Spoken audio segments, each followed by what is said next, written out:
Hi everybody, today we're going to be looking at hypothesis testing. So hypothesis testing is the final section of this subject. So we've done looking at the normal distribution and some calculations we can do with that. We've done the central limit theorem, so that's about the distribution of population means. We've done confidence intervals, which give us a 95% confidence on where our population mean is. And finally, we're going to do hypothesis testing. So within hypothesis testing, we're also going to be making conclusions about the population mean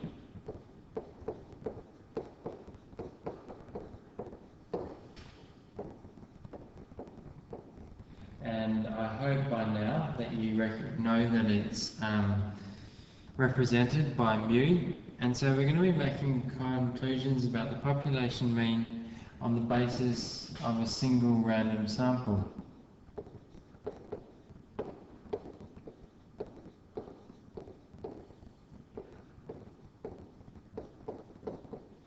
And so we would represent that by just a list of values, so that would be x1, x2, x3, all the way up to xn. So in some ways this is looking a little bit similar to what we did with confidence intervals. Again, we're looking at the population mean, and again it's on the basis of a single random sample. But there is some major differences. So in this case, we're going to be assessing evidence provided by the data in favour of some statement or belief about mu.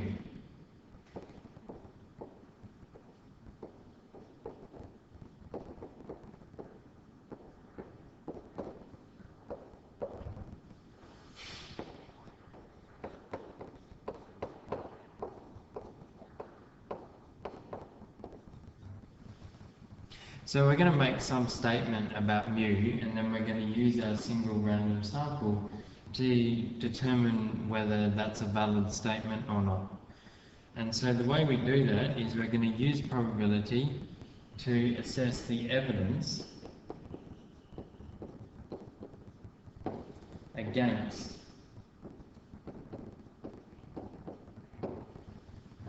so assess the evidence against the statement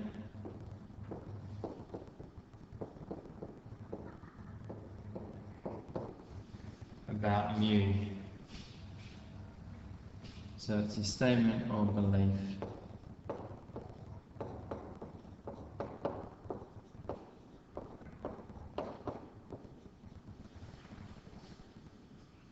Okay. So probably not a lot of this is going to make immediate sense, and that's because we're going to do a quick example. Just,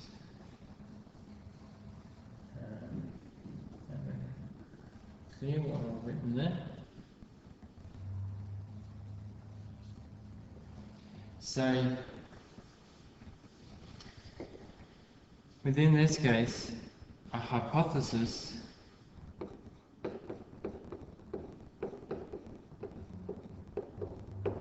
is a statement about the population mean.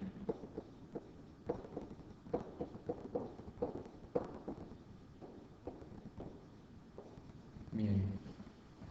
So that's what we're looking at doing in hypothesis testing. So we're going to have a statement about the population mean, and then we're going to test it based on using probability to assess the evidence against this statement. Okay, so to get an idea of what I'm really going on about here and talking about hypothesis within hypothesis testing, we've got an example that I'll get you to read through. So we've got a scenario with a company buying milk from suppliers and to create cheese, and they reckon that some of the producers are actually adding water to their milk to increase profits. So if you add water to milk, then you get more milk, so you can sell more. And so excess water can be detected by determining the freezing point of the milk. So if you've got water in milk, then it's going to change your freezing point. So, and notice we have freezing temperature of natural milk varies normally. So I'll just underline that. So it varies normally, so we know that we're not working with a normal distribution. And so our mean is negative 0.545 and standard deviation is 0.008.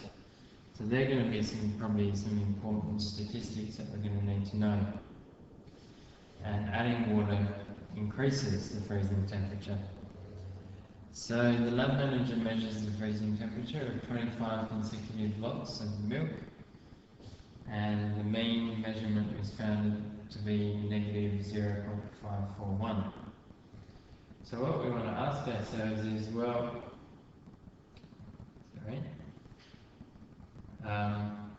does this sample mean provide evidence that this producer is adding water to the milk? So based on this one value for the mean, can we say, right, that producer's cheating or doing the wrong thing? So let's suppose, for the sake of the argument, that no water has been added.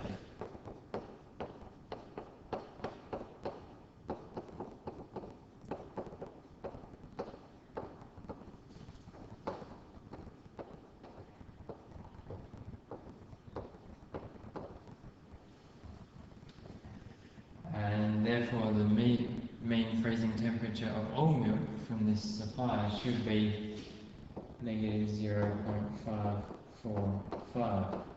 If no water's been added, then we would expect just to get the normal mean of the freezing temperature of milk. So if no water's been added, then we get the same mean as what we would get from the normal distribution for all milk. And well, what further than I meant to go. So based on this assumption that no water has been added, we're going to ask, what's the probability that 5 random measurements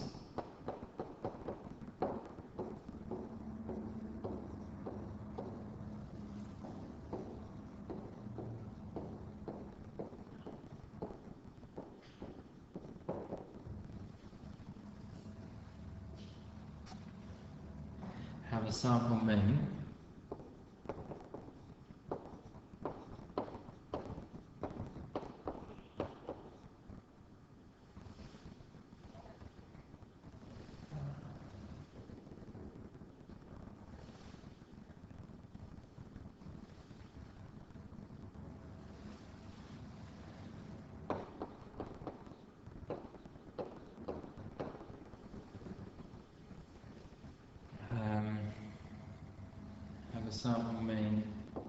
as or strain, then negative 0.541. Now I believe it's not only 5, it's actually 25 measurements that we've made, so we'll just add that 25 up there. So what's the probability that 25 random measurements have a sample mean as or more extreme than negative 0.541? And so this is the process where we're going to be using hypothesis testing.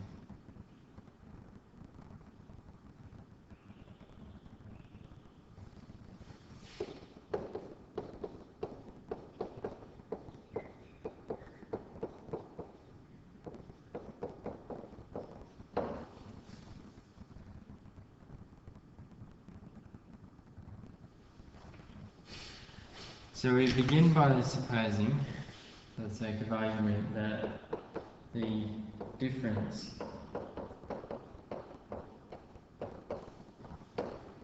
is not present. So basically that there is no difference. So that no water has been added. So we start by assuming that the person's been good, this producer of milk has done the right thing. So the null hypothesis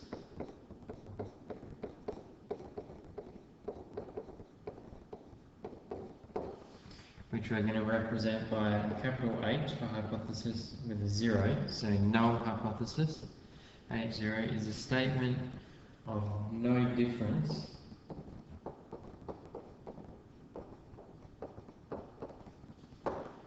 or no effect.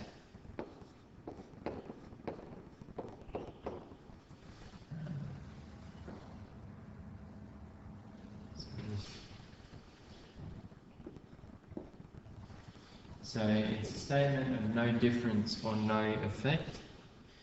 And so for this situation, what we're going to do is we're going to write that H0 is that mu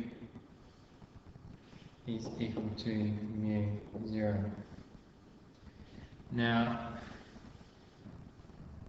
a couple of things I might just want to point out is here, for H0, never write H0 equals mu equals 0, so never put an equals sign there.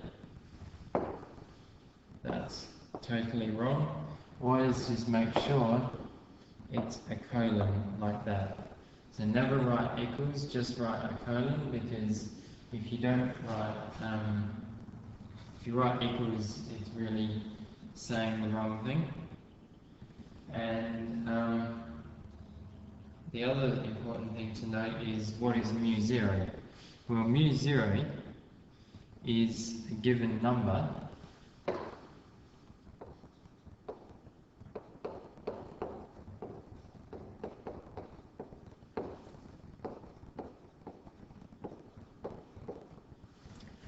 and what we want to think about, well, our null hypothesis says that is a statement of no difference, so that's a statement that no milk has been added.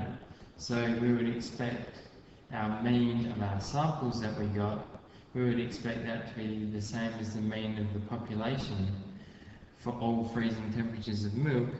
So within our example, our null hypothesis is simply that mu is equal to negative 0.545, which is the mean of our population. So that's what we're going to assume. So that's an assumption. Doesn't mean it's absolutely true, but that's what we're going to assume for the moment. And then we have something called the alternative hypothesis.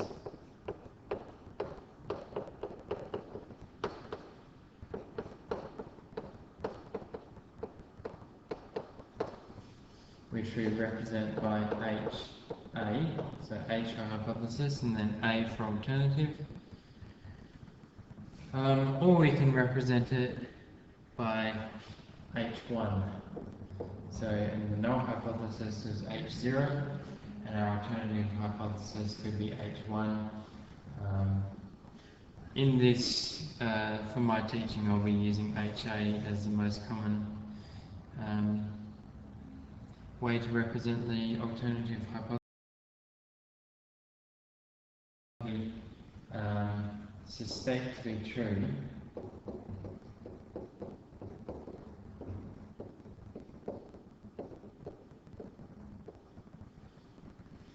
And I've kind of run out of space over there.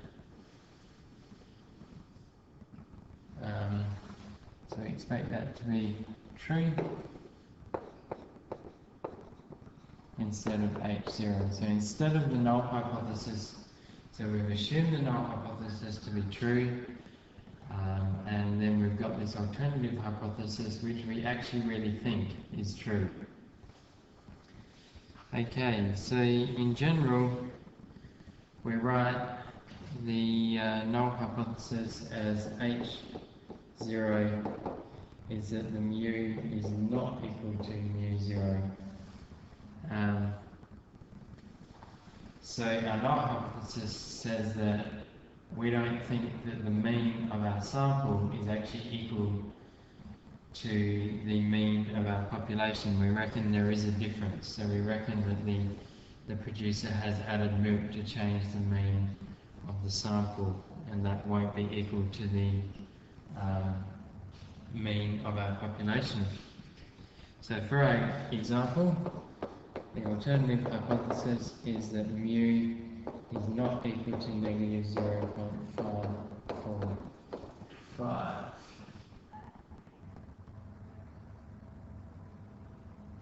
So this is where probability comes in. So we're going to then use probability to see if the sample data provides evidence against H0.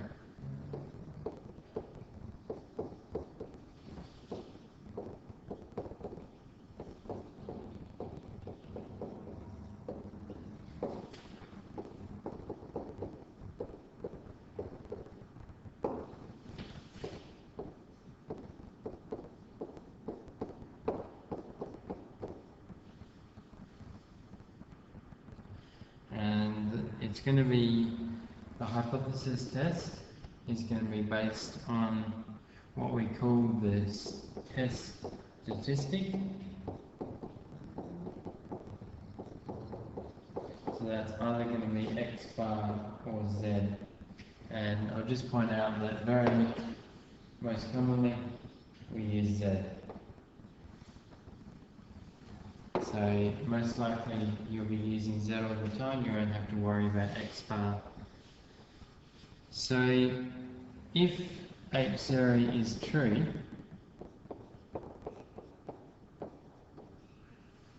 we're going to expect Z to be close to 0. Or you could say that we expect X bar to be close to mu. Now, if X bar is close to mu, then the Z statistic representing X bar is going to be close to 0. So these are really just equivalent statements.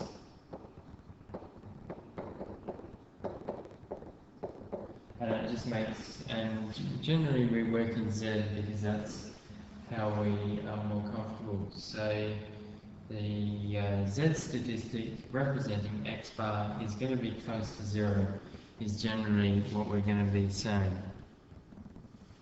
So values of Z far from 0,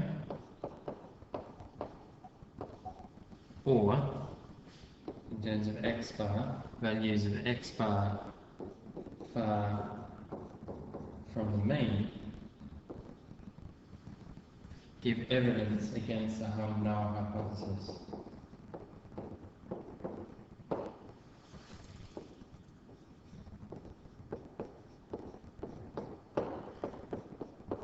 So if you find the mean of a sample, and that's a long way away from the mean of the freezing temperatures of normal milk, then you're going to start to suspect that there's something wrong with our sample. So that means that if our null hypothesis is true, then we want our mean to be close to the mean of our population for normal milk. And so we're going to represent our mean by Z, and so we want Z to be close to 0. And if Z is a long way from 0, then that's going to suggest to us that our sample has probably had milk added to it, because it differs a lot from the mean freezing temperature mean